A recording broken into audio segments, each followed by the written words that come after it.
आज मैं बनाने जा रही हूँ कुछ ऐसा जिसे लोग कहते हैं दादी माँ का नुस्खा, पर मैं इसे कहती हूँ ज़ुकाम की मीठी सज़ा। उसके लिए सबसे पहले मैंने पैन को गरम करा, उसमें थोड़ा बेसन ऐड करा और उसे हल्का ब्राउन होने तक अच्छे से भूना। अब उसमें आटा ऐड करा और साथ में दोनों को अच्छे से भूना। इसके बाद इसमें काली मिर्च का पाउडर और हल्दी ऐड करी, क्योंकि कहते हैं कि इससे सर्दी ज़ुकाम जल्दी ठीक हो जाता है।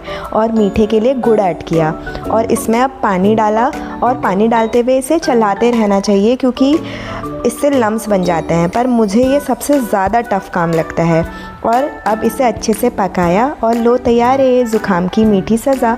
अगर आपको सर्दी ज़ुकाम हो रहा है तो प्लीज़ इसे ज़रूर ट्राई करें और प्लीज़ सब्सक्राइब माई चैनल।